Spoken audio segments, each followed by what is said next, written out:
La Côte d'Ivoire et le Maroc ont fait match nul à l'occasion d'un match amical ce samedi soir. Le Maroc et la Côte d'Ivoire se quittent bons amis. La préparation pour la CAN continue. Ce samedi soir, il y avait un joli sommet du football africain entre la Côte d'Ivoire et le Maroc qui a débauché sur un 1-1. Peu avant la mi-temps, c'est Sébastien Haller, 45 minutes plus 3, qui a donné l'avantage aux éléphants grâce à un magnifique lob sur un service de l'ancien Lillois, Jonathan David. En fin de match, c'est Ayoub El Kabi, 81 minutes, qui a permis aux Marocains de revenir un match sur un véritable cadeau de la défense ivoirienne. 3 mois du début de la prochaine Coupe d'Afrique des Nations. C'est un duel de prestige auquel assistaient les spectateurs du stade Félix Houphouët-Boigny d'Abidjan. La Côte d'Ivoire est hôte de la prochaine Coupe d'Afrique des Nations prévue du 13 janvier au 11 février 2024 dans 5 villes du pays, recevait le Maroc, demi-finaliste de la Coupe du Monde Qatari l'automne dernier.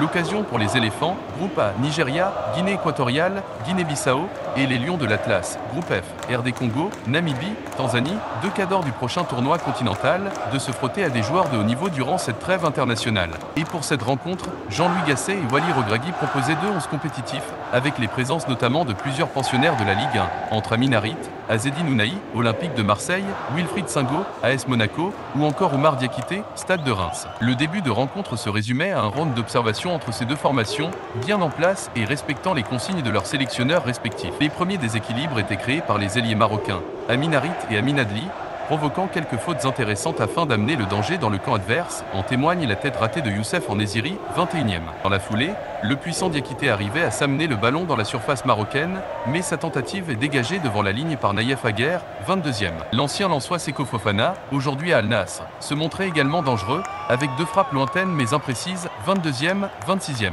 Et à la suite d'une mauvaise relance de Yassine Bounou, Sébastien Haller arrivait à éliminer le dernier rempart mais voyait Aguer revenir sauver les Lions de l'Atlas face à ses propres buts, 27e.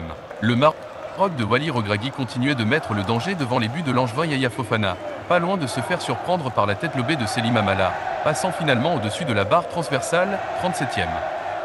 Et alors qu'Achraf Hakimi sollicitait le portier ivoirien sur coup franc, 45 plus 1 nœud, Sébastien Haller débloquait la marque à la fin du temps additionnel grâce à un piqué trompant Bounou et réveillant l'antre ivoirien, 1-0, 45 plus 3 œufs. Au retour des vestiaires, les locaux mettaient rapidement le pied sur le ballon, ne laissant que très peu d'opportunités en contre aux offensifs adverses. Alors que le duel s'équilibrait au fil de la seconde période, Oumar Diakité, trouvé par Jonathan Bamba dans la surface, avait l'occasion de punir l'équipe visiteuse, mais sa frappe dévissée fuyait le cadre du Maroc, 61e, qui perdait Nousser Mazraoui sur blessure quelques minutes plus tard, 65e.